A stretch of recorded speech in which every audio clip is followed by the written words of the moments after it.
Hello, you're listening to the 88th ever episode of Chismes and Menudo. He is Ricardo, and she is Adriana, and we are sitting here with the lovely and talented Mr. Sib Raza, a.k.a.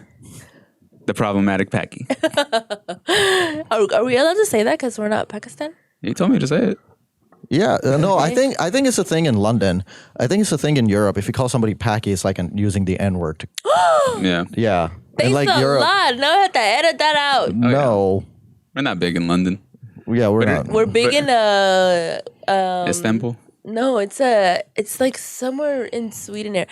I always Sweden? forget. Yeah, somewhere in that area. We have this one guy that we have on YouTube that like loves us and will comment on like our YouTube videos and stuff. And he's in over there London? somewhere. I do think it's an awesome Sorry. dynamic with your sister and your brother. So it's unique because I was like, because I think you were talking about it on stage one time, and I was like, oh, that's a really unique idea. I was like, so It's all her idea.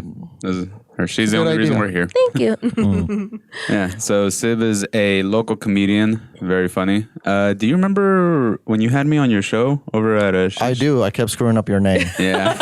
You know what? I realized why I kept calling you Nikki. Why?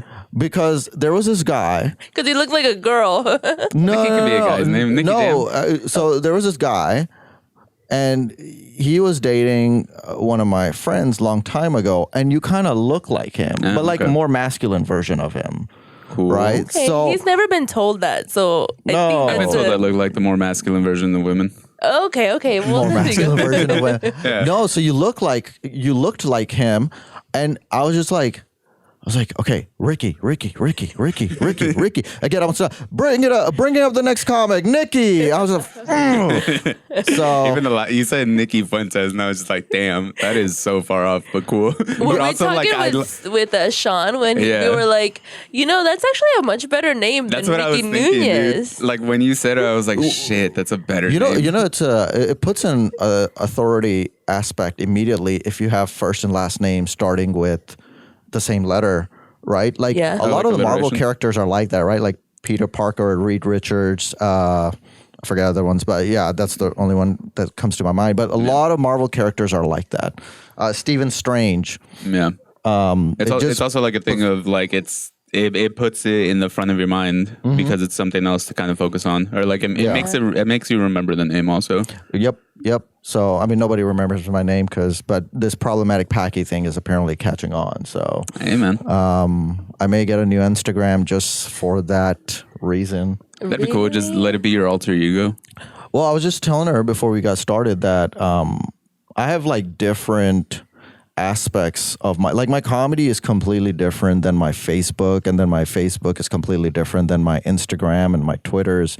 So it's just I have like different aspects of my life in different platforms, right? Like my TikTok is different. My YouTube is completely just wild, like just random as shit on there. Yeah. So are we allowed to cuss on here? Okay, Oh, yeah. Cool.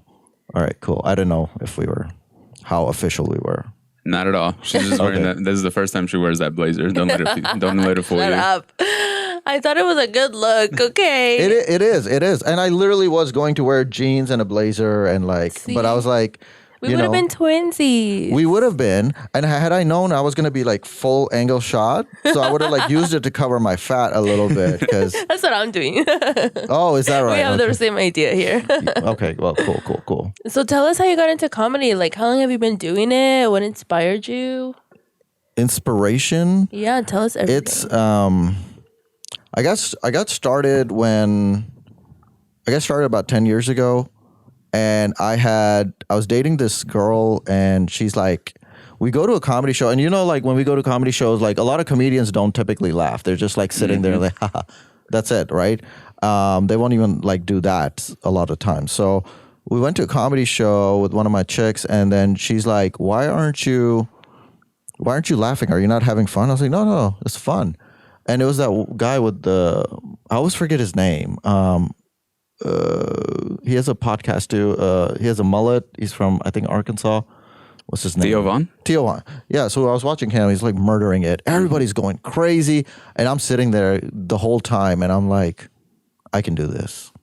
right? And then we come home and she goes, "Oh, that's cute, baby, but you're funny one-on-one. You're not funny enough to make a room full of people laugh." And then I was like 22 at the time, 23 maybe. And I was like, all right, cool, done. Not doing that. And then we broke up. And then I was on like this really shitty date on a Wednesday night at Mockingbird Station. And I was like, oh, there's an open mic going on. Let's just go in there. Because I was so bored of her, like, but I didn't want to be rude. Because I couldn't just be like, you know, like, okay, she had nice cans. So I was like, I didn't want to be like rude to anybody with nice cans. Right. So I said to her, yeah. No, actually, she was really cool, but I was just bored of her. So, but I didn't want to end because I didn't want her to be like, and then like, you know, I didn't want to be like rude to her. So I was like, you know what, let's just. Normally, I wouldn't drive all the way to Mockingbird Station to go watch open mic. So I was like, you know what? Let's just make the most of it. So I was there with her. I was bored. I was like, hey, let's just go check this out. And then I go there. I sign up my name. And ironically, like, then they had never heard of me. And they're like, oh, yeah, you can get on. They put me on the first block. So I was like, hey, I guess they put me on. Let's just go. So I get up there and I had nothing written down, really. I just improv everything. And I did really good. So I was just like, oh, shit, that's fun. Okay, I can do this. I got a good, you know. I was humbled very soon the next open mic because I freaking bombed. And I think that's a mistake a lot of comedians make is that, oh, let me just try new stuff because they think like, oh, they're going to remember me from last week or whatever. But I learned pretty quickly after like doing 3-4 mics. I was like, nope, just repeat your shit. Like, so now until I get like a perfect 5 done, I don't try anything different. Oh, really? Yeah, until I get like a perfect 5 done. Now, if like in that 5, like I got a good minute out of it, then I'll be like, okay, cool, this minute works. I'll take it out and then put another minute in. But that's kind of how I do it because I'm like, it would be like you're like, you know, like building this fan and then you just leave it halfway there and then you just go start working on the desk. It's like, to me, it's got to get done. You got to perfect something before you move on to the next thing. And I'm like very OCD. There's no wasted movement or words in my act. I try to make sure, like, I get like, you're familiar with LPMs, right? LPM? Yeah, laughs per minute. Oh, yeah, okay. Yeah, so I try to do a laugh every 8 to 12 seconds. What? That's a thing? Oh, yeah. Yeah, so for me, it's like, that's the kind of standard I hold myself up to. So like, I'll try to do like, there better be a laugh every 8 to 12 seconds. Now, every so often, it'll be like 15, 16 seconds. But usually it's like 7, 8, 9, 10 seconds. So you work your... I'm very methodical with it. Yeah. You're very meticulous with it. I've never thought about laughs per minute. Yeah. I just have like a laugh that's supposed to be here, like sprinkled in, and then the big laugh for the joke. So do you do story and then add the punchlines in? Mm-hmm. Originally that's how I started, and it kind of sucked because it just the way that I was writing it was just all story, and then I would kind of like punch it up a little bit. But then a friend of mine was like, I showed him the way that I was writing. He was like, "There's no punchlines in here, so you don't know when the crowd is supposed to laugh." But if you have to know these things. You have to know when you're on stage, yeah, because that's how you can tell. Like if you take the time to be like, this is the punchline, this sentence is the punchline that is supposed to make the people laugh, and if it doesn't make them laugh, then you're like, oh, okay, I need to tweak the punchline or move it in the joke to be able to be like, okay, they laughed here, but they didn't laugh here. Like last night, I was at Reno's, and I did that. You did that Madhouse? Yeah, it's awesome. Was it fun? It was the first time I was there, dude. It was cool. But was it fun? Yeah. Okay. Yeah, it was awesome. So everybody was doing like what, 5? Yeah. Did you know it's Noah's show? Yeah. I saw that. Yeah. So he did cheapsteaks and then he did Reno's, and I went because I didn't sign up, and I just talked to Noah. I was like, hey, dude, I know you don't know me, but like if anybody drops out, I was like, if anybody drops out, let me know. I'll get on here. I'll get on Reno's, wherever you need me at whatever time. I'll be the last fucking person. I don't give a shit. And I ended up going second to last at Reno's, but it was awesome. And the joke that I have is basically talking about how if like when me and my friends used to smoke weed, we had a plan if we were to ever get caught by the cops. And I would normally do it to where I have a list of things that I would say. Yeah. kind of like just like 3 tags. Mm-hmm. This time I flipped it and I did the punchline first, and then I added the tags onto it. Okay. You get me? So I that's just kind of moved- how it. Yeah. That's So kind of how like I do it too. yeah, because I like move the tags from the middle of the joke to the end of the joke to where almost it's like its own separate thing. Like it's encompassing in the same joke, Right. but it ended up becoming its own separate thing. Okay, I see what you're talking about. Yeah. Because I do punchlines first, and then so I'll like sit there like again like I'll just put random BS punchlines on my Facebook, and I'll see how that comes out because my punchlines on its own. So the way I kind of do it also is like my punchlines on their own should just be funny. So I can just go up there and just throw punchlines, and it should just be funny on its own. So that's how I kind of do it, right? And then I will pull out stories from different things in my life, and I will, chop it down into just that. I'll chop it down to like a 5 to 6 second thing, a story. So it could be like a long story. I'll chop it down to 5 to 6, 7 seconds thing, where then it's like, okay, cool, boom, boom, boom, punchline. So that's kind of like how I try to do my stuff. I don't think I've ever like gone up on stage and told a story. I learned pretty quickly also like unless you're like a well-known person, nobody cares about your stories. They just want to know what, where, when, why, how. Punchline. That's it. Yeah. So. Yeah, the way that I've been doing it now, because after my friend told me that there was like no punchlines, I started just doing setup punchline jokes. Yeah, those are just fine too. Yeah. Yeah. Just so fine too. I did that for a while, and then all my jokes were super short. Like a joke was like under a minute. Yeah. Because it was just like the little setup of whatever, and then the punchline that I thought was funny for it. And if that punchline didn't work, rearrange it, whatever the punchline is, make the punchline funnier, try it again, and then it was working. That's the best thing to do is go to Backdoor, and you come up with 3-minute set on a topic if you can, and now you just do 10 of those. You got a 30-minute. Yeah. Right. So that's what I do, and then you have a clean set. Yeah. Backdoor is the first place that I did stand up. Oh, okay, really? Yeah. When they had opened everything up after COVID, that's where I. That's where I first went because it was like Thursday or it was like Wednesday, the Friday before they were about to open everything up for that first weekend, and I knew that they had an open mic on Thursday, so I just called them, got on the list. Yeah. So anyways, I ended up at Hyenas with the girl, and then she's like, "Oh my god, you did so good." I said, "I know. Let's get out of here." And then I was like, I gave her a hug. She tried to kiss me. I was like, "Oh, it was good meeting you. Bye." I did the girl thing. I turned the cheek. I bobbed and weaved. I turned the cheek. I was like, "All right, see ya." How embarrassing. And then she like texted me for a good like 2-3 days, and I was just like 1-word answers, and I was like, she was a gorgeous girl. I just wasn't feeling it. Sometimes you just don't click. Huh? Sometimes you just don't click. and I don't like to just like, oh, it's like air another notch on my bedpost. I'm more about quality over quantity.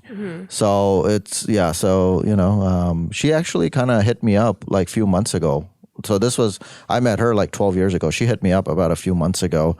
And it's like, hey, good seeing you. It looks like you're doing really good, blah, blah, blah.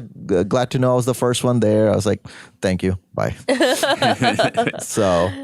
Well, when you are like selling out theaters and stuff, she's going to be like, oh, yeah. Did she ever take I was a picture so with you boring. guys? No, she didn't. dang. She's like, I was so boring. I got him into comedy. Ladies, take note. You always take a picture with any date you have because you never know who's going to pop off. Yeah, what was that? What was the thing? It's like, fuck everybody. You never know who's going to be famous. Yeah. Oh, shit. You've never heard of that? I heard it in a bit. No, I remember people used to say that. They used to say that back in like college. It was like, yeah, fuck like they used to tell girls especially like, yeah, fuck everybody because you never know who's going to end up being famous. Well, a lot of girls missed out, so because this podcast is going to make me famous. Yes. Yeah, dude. We're going to pop you off. That did not sound right. What college did you go to? I went to UNT. And I went to Brookhaven. So I was you're from Dallas. You never moved? I grew up here. No, I was born in Pakistan. I moved to Chicago when I was 12. Then like at 13, we moved over here because my family and I could handle the cold, but my family couldn't really handle the cold. So we moved. Why Chicago? Like why? We just knew people there, so we went to the brownest town of Chicago. That was like the Irving of Chicago, right? And we went there. We lived over there for a while, for a year. and then we moved to Dallas, and we've been in the same zip code. And I live in Carrollton, right? So we've been in the same zip code, and now, like I lived in New York for a little bit, Columbus, and Columbus, Ohio. Yeah, I don't know why everybody hates that place. I really love living there. Really? Yeah, I lived in. Why do people hate it? I don't know. It's like, oh, it's a small town. It's a shitty town. Whatever it is. I loved it. I lived in Columbus was like one of the biggest cities in Ohio. No, it's a small city, dude. Really? It's like, it's so small. You can fit two Columbus in Carrollton probably. Oh, Oh, damn. shit. Texas is big. Our cities are big. Yeah, they are. Yeah, you could probably fit 5 or 6 Columbuses in Dallas. So it wasn't that huge, but I really enjoyed it because I was living in downtown, but it was like a quiet neighborhood unless like some freaking pride parade decided to get out there at like in June on like 8 o'clock in the Sunday morning or some shit. And then I just look out of my window. I was like, oh my God, I'm not going to be able to leave to go to the gym today. Yeah. That is crazy. They do block off. Like any parade will block off everywhere. I always think like, how do people get anywhere? You got to plan. They're also over there. It's so like I guess Arnold Schwarzenegger had some fitness thing over there where he became big or whatever. So he has his competitions there.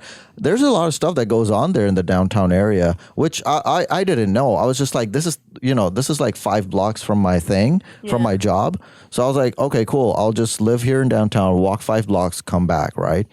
And overall, it was really good. I really enjoyed living there. It just, I got moved. My company moved me back here when I was done with that project over there. So then, but yeah, I lived in downtown. It was like right next to the river or the lake or whatever. I loved it there. And then I lived here. I came back to Dallas for a couple of years, and then I went to New York. And then New York was just, I bombed. So I had like a solid 20 that I was doing here that I would pretty much kill with. When I got to New York, I bombed for 6 months straight. Jeez. I got 2 laughs in 6 months. With that 20? What? Huh? Like with that 20 minutes? Or Yeah, with the same 20 minutes. Damn. I got 2 laughs in 6 months.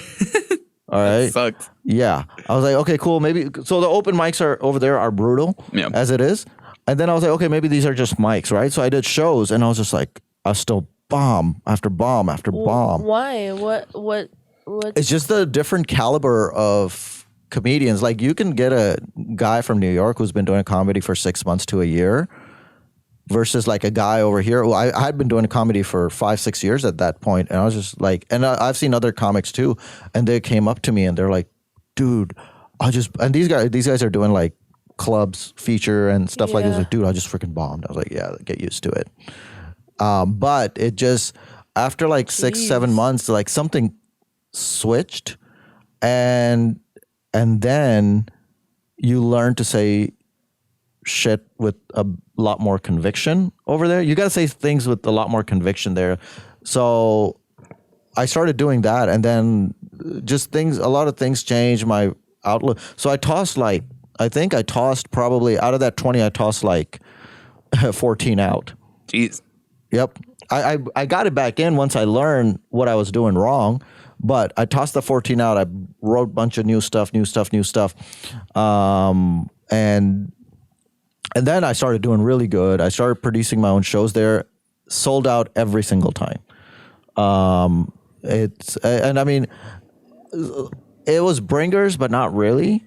Kind of. Like I was asking people to bring 2 people, right? It was a 70-seater. I was like, hey, can you bring 2 people in?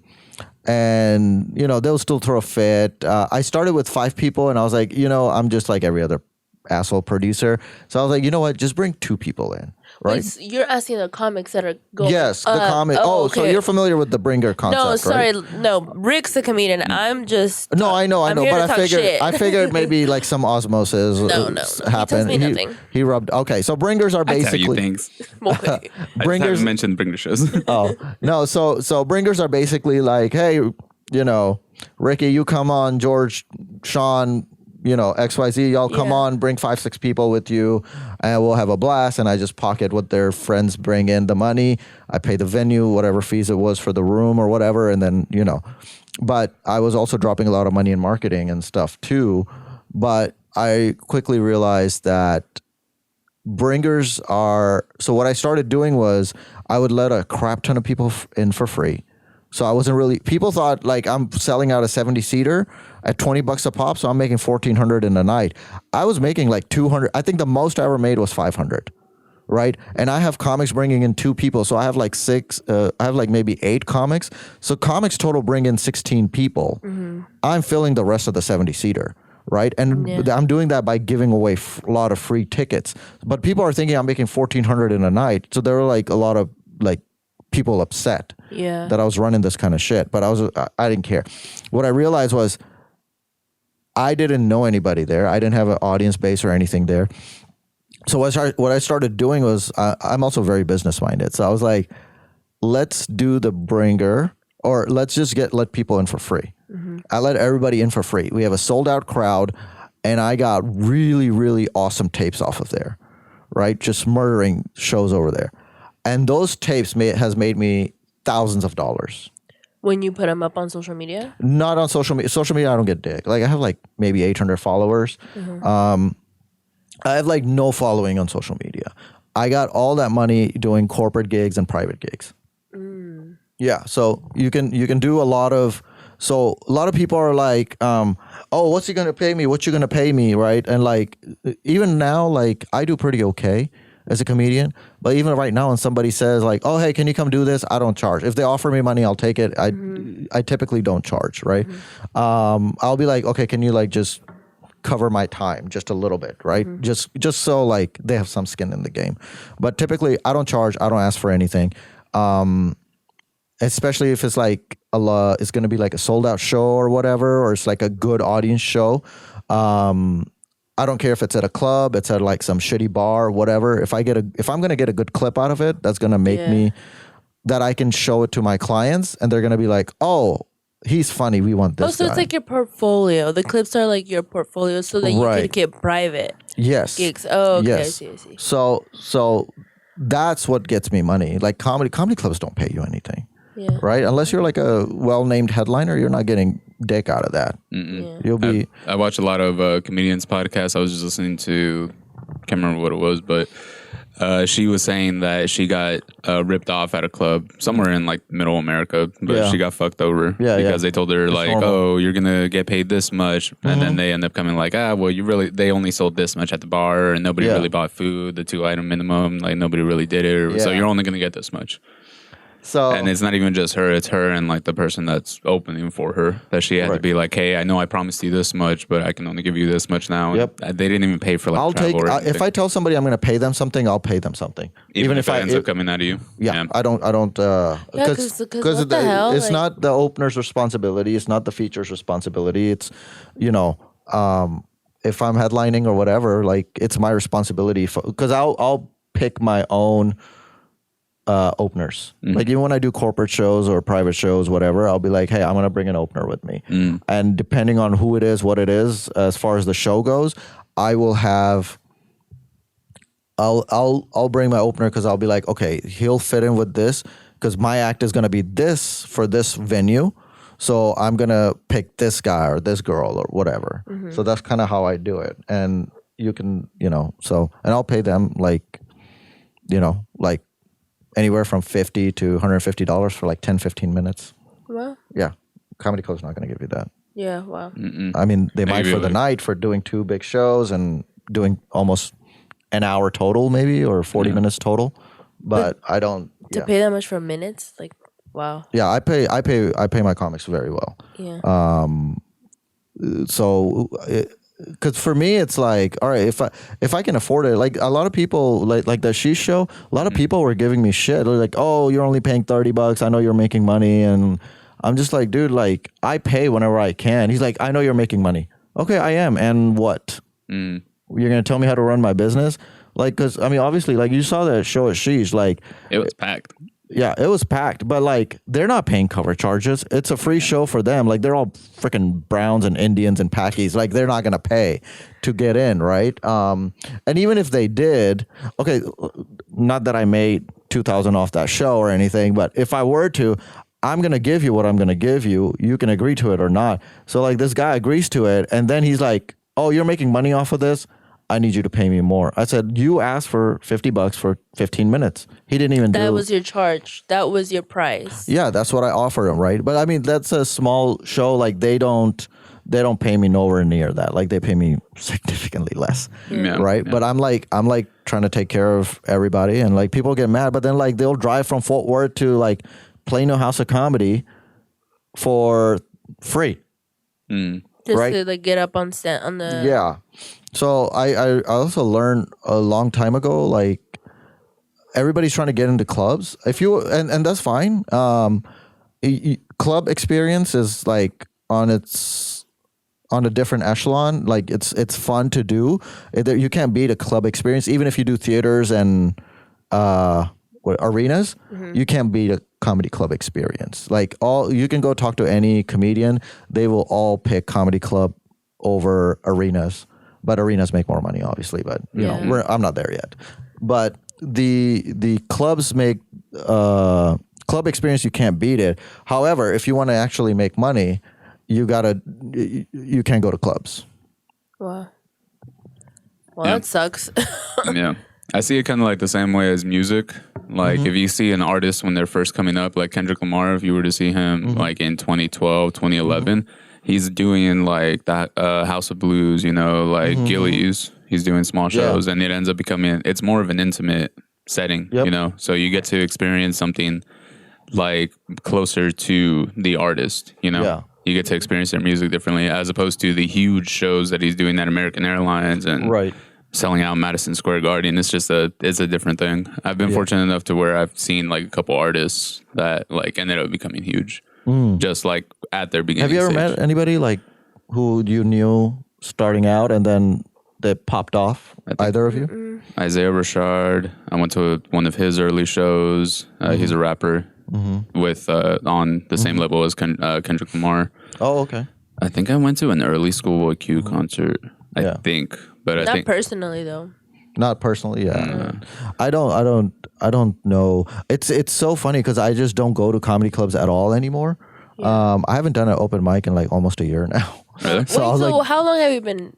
10 years. 10 years. Okay, Yeah, so 10 years, which I should because I need to work on a lot more stuff. But I'm so busy with my private and corporate gigs that I don't get time. And I get so burnt out on travel that when I have the day off, I just want to do nothing. Yeah, when we were booking for you to come on here, you were like, I'm going to go. Like, I can go on this certain date. We're talking about a certain date. But you were like, but I'm going to be coming right off the airport. Yeah. Oh, I was talking to him downstairs. I told him, I said, yeah, my show got canceled yesterday. So, Oh, really? So, right. I mean, they just moved it. So, okay. yeah, I do non-refundable deposits. So they're not gonna, they're not gonna let go of their $1,000 just that easily. Yeah. So they were like, oh, okay, cool. So I told him after April 22nd, I was open as of now, and I could, and like, see, if I had booked him, say April 22nd, and I had a show, I would have canceled that show even if it paid. Like, I don't like go around like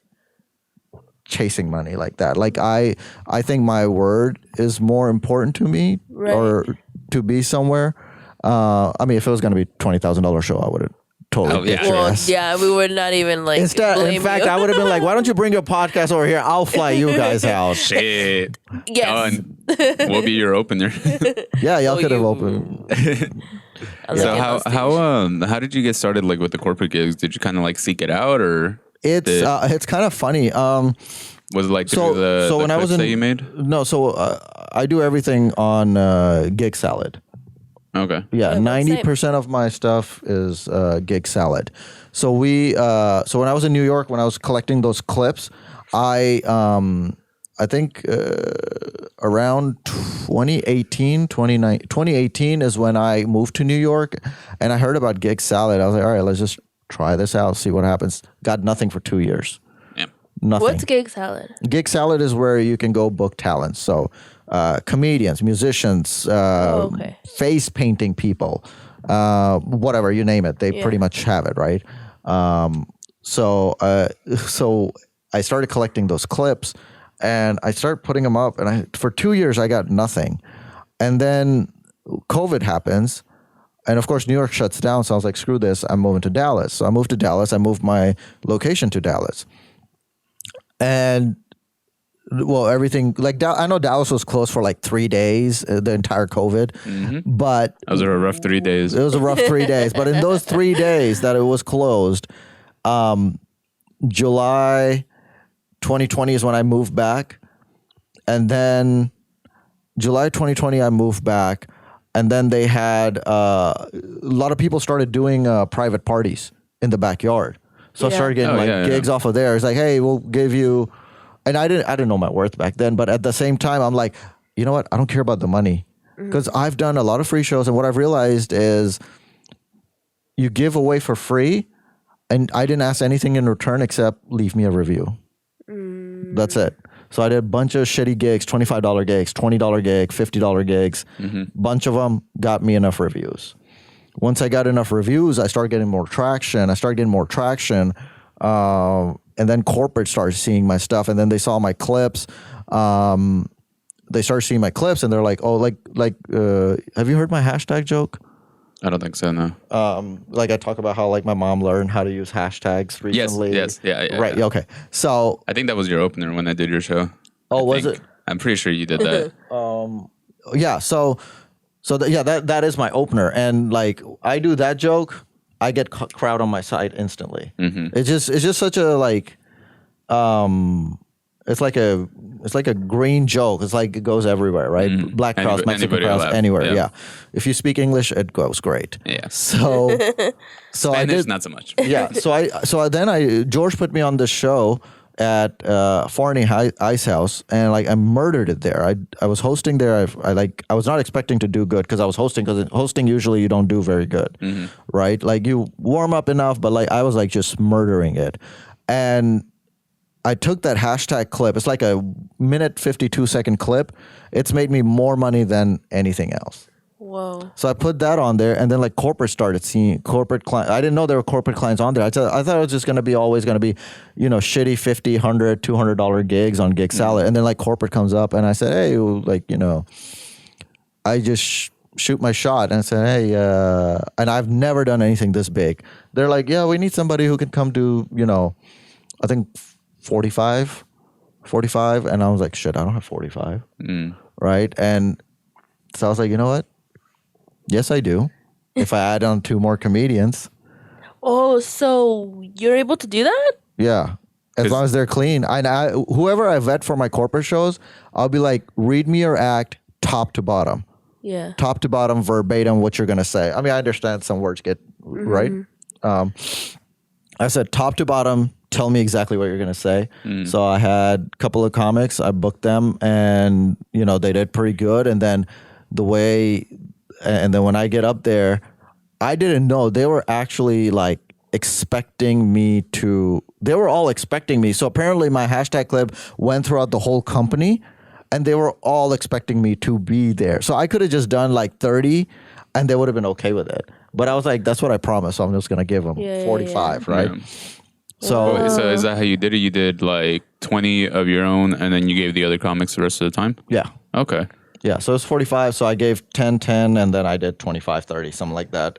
And then, I do a lot of jokes. I'll like make jokes about the company. I'll make jokes about the CEO, stuff like that. So they really love that, because like employees don't make fun of their CEOs, but I was going in there like deep, and they were just laughing. The CEO comes up. He's like, oh, hey, don't leave yet. I want to give you a tip. And then she's like, she gave me a $500 tip too. Nice. Oh, Right. So that show I pocketed probably like $2,300. And that was the first corporate thing that you had booked yourself? I didn't know. I was just like, yeah, how about it? And she's like, oh, she wanted me to bring speakers too. So I had to buy speakers, and those speakers were like $800-900, right? Because I'm one of those people who just buys not the top of the line shit, but like decent enough stuff where I can something that's gonna work very well, but in most not places, break the bank. But yeah, and then also not break 3 weeks after buying. Right. So I was like, yeah, if you want speakers, so I added that price in, right? Because I didn't have speakers. Oh, yeah. I was like, yeah, what if we did like, I was just like, said it so casual. I was like, yeah, what if we just did 1,700? Oh, okay, yeah, that's fine. I was like, oh, shit. Okay. And then I get there, and she gives me a $500 tip after too. Oh, fun part. I didn't need the speakers because they had a DJ there, and the DJ's like, "Oh, bro, you can just use my speakers and my mic and everything." So I took the speakers back to Guitar Center. Hell yeah. And Jesus, what the hell? And I paid- We used to do that for parties, like in high school. Really? Yeah, we would because Use we would, it the night and then return it the next yeah. day. So I didn't need to take it out of my car, nothing. I took the speakers back to Guitar Center. So I pocketed about $2,300. I paid the comics $75 a pop, I think, that night. And then the rest was just Yours to keep. Damn. yeah. nice. So Gig salad, Ricky. We're gonna put you on gig salad. yeah. Don't buy. Okay, if anyone's gonna do gig salad, I would highly. It's gonna be difficult too because you're not gonna show up on top searches, Oh yeah, I figured. right? But if you can get reviews on there, kind of get good reviews on there, and then what's going to happen is that they'll see, oh, why is this guy not featured? But he has like 3 or 4. He has 5 stars, but he's like 3, 4 ratings or whatever, and just book on there, and they'll take a cut, obviously. Right. Yeah. But pay it. That's fine. It's pay it. It's fine. I always wondered the tax aspect. Of No, they'll just give you a 1099. Okay. Yeah. Oh, they just send it to you in the mail. It'll be online. Oh, You okay. Oh, just so it's download on it. like the app or whatever. Yeah. They'll ask you for your social and stuff like that. Gotcha, And I was like hesitant to do that at first, but I was just I don't like, giving that. I was like, I don't care. I'm not illegal. It's fine. So it was just, so I gave them my social and they give me a 1099 every, but yeah. do they do it like every quarter or at the end of the year? No, at the end of the year. Okay. Like by January 30th, they should have it ready to go. Okay. Yeah.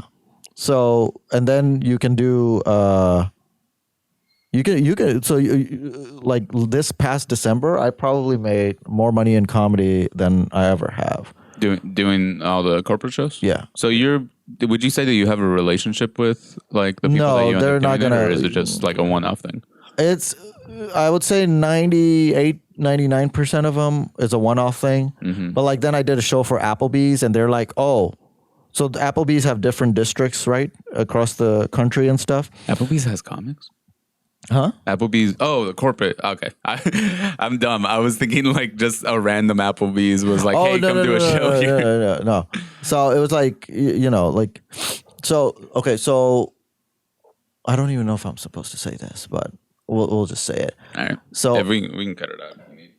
No, it's fine. It's fine. I don't know if it's, I think it's public knowledge. It's public knowledge. So all the Applebee's in Texas is owned by one person, right? So that John Applebee's? Huh? John Applebee's? No, actually. No. That's just a dumb joke. I think. Actually, this Indian guy owns it. Oh, for real? Yeah, Nice. this Indian guy owns it. He owns a crap.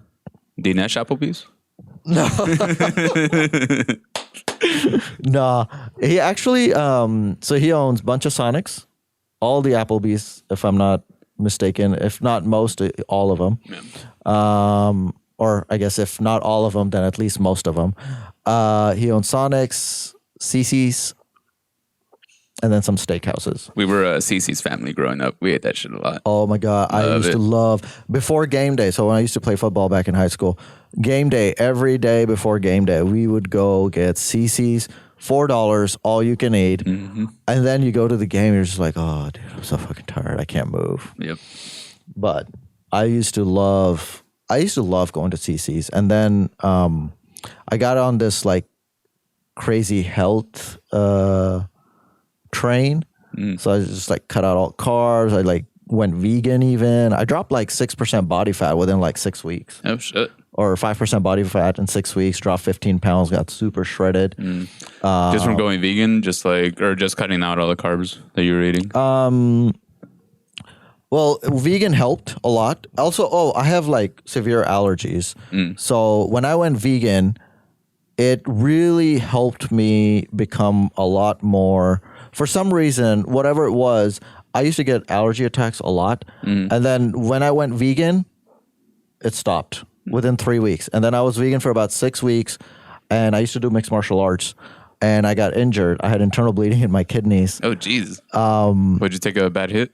I took a really bad kick to the kidney. Ooh. And at that time adrenaline was going, so we're like sparring and stuff, and adrenaline was going. So he kicked me, he got me good, and he tried to kick me again. I grabbed his leg, sweeped him.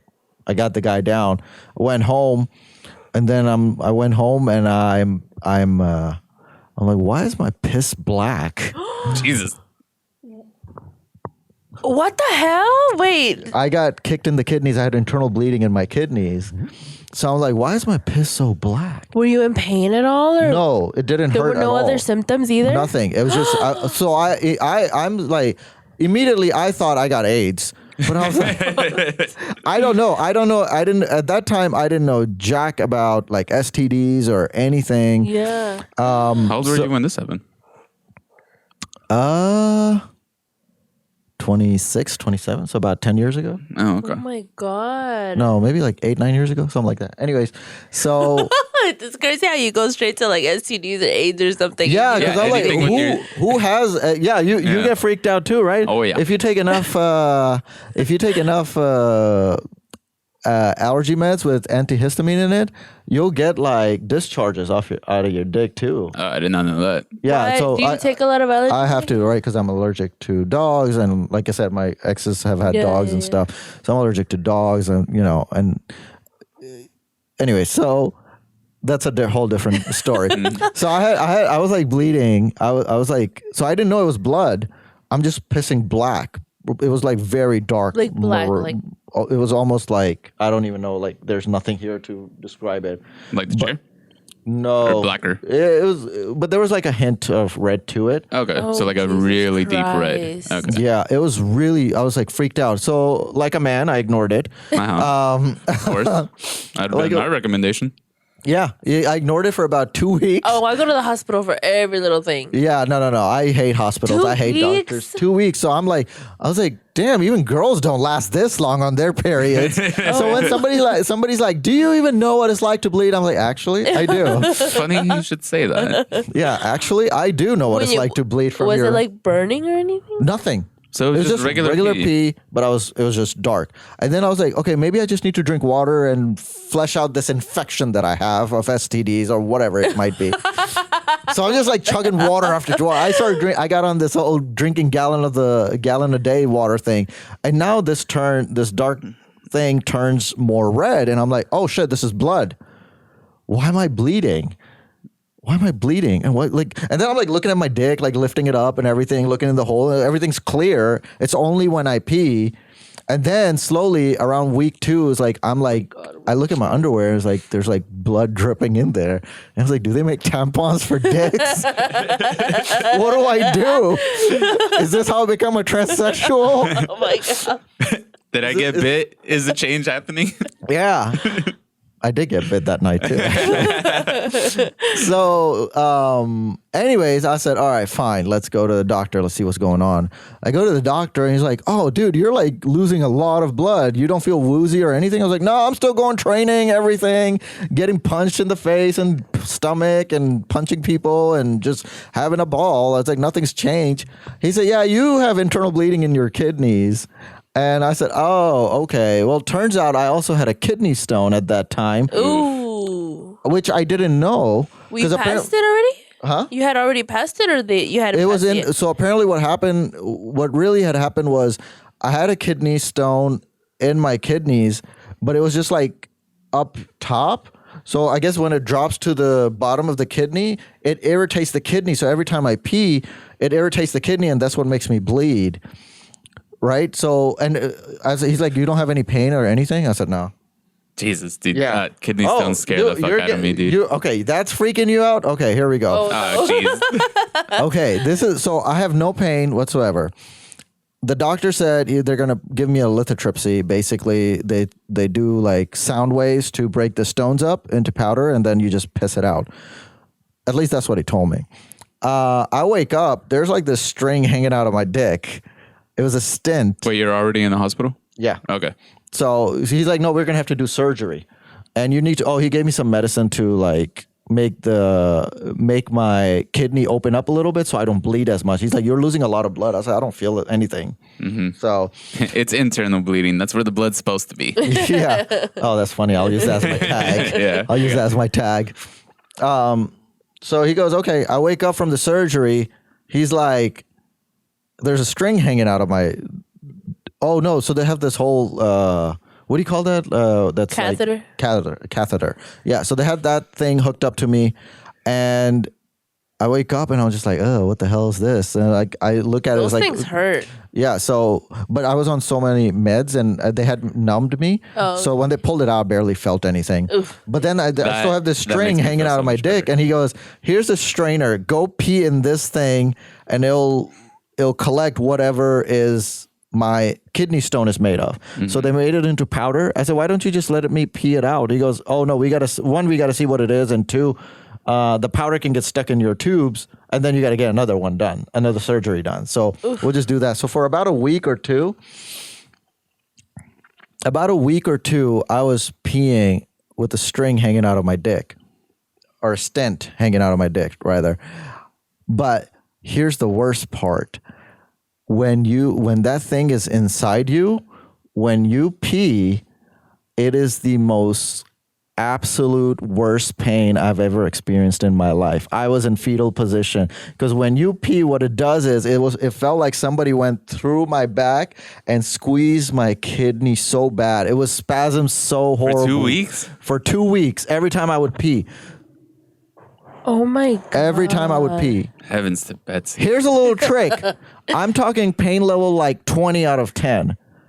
You can bring that pain down to about 4 out of 10 if you time it just right and shit at the same time.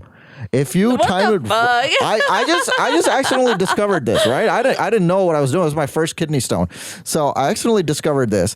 If you poop and pee at the same time when you have a stent inside you, that pain level went from 20 to a 4, no lie. So I was eating burgers and shit. I was like, I got to shit this out. Taco Bell, everything. I was like, I got to shit this out.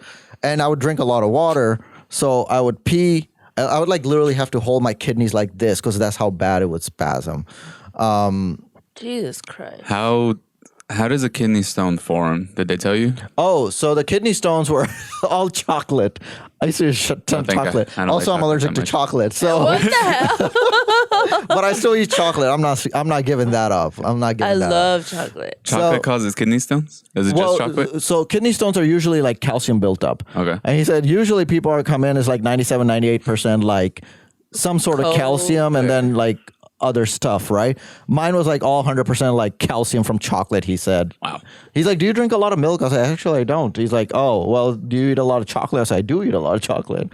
So I've like significantly reduced my chocolate intake. I've infinitely increased my water intake. And yeah, I mostly just drink water now. I don't drink, and it's not that I'm afraid of getting kidney stones. I drink probably, even before that, I never drank. I've never drank. I've never done drugs, no smoking, Really? nothing. Yeah, I'm pretty clean like that. So, but now I drink maybe like 20 Red Bulls a year and maybe 20 sodas a year or so. And then mostly it's just water or like Propel.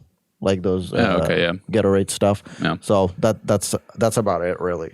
That's insane. What the hell? Oh, it Do you gets remember- worse. Well, how could it possibly get worse from there? Jesus Christ. So then 2 weeks later, I go to my doctor. 2 weeks later, I go to my doctor when I'm supposed to have that string pulled out, and he's going to analyze the kidney stone that I was straining, right? I was straining my pee to see what it was. So it was just a bunch of powder built up in this little container. Yeah. So he tells me, he's like, yeah, it's just, calcium built up, chocolate, it's normal, whatever. But then he's like, I got to pull this string out. I said, oh, is this going to hurt? He's like, no, it's just going to feel very uncomfortable. So it didn't hurt, but it was like a snake going through my body. Like, You could feel it? Yo, I could feel it. I was like, he goes, all right, I'm going to pull at 3. 1, 2, just pulls it. And it felt like, you've seen in the movies where the worms are like under the skin and stuff. I felt it all the way, just out my dick. It was just like, but when he pulled that out, dude, when I went to go pee next, no pain, nothing. But when I went to go pee next, I was a freaking fire hydrant. It was just, Jesus. yep, just. And then like a few days later, it's like, I'm like having discharges. And I was like, hey, I haven't had sex in like 2-3 months now. Like, what's going on? And he goes, and I said, like, I was tested before, and he tested me again. He's like, oh, you have a very overactive prostate. That's why you're having discharges.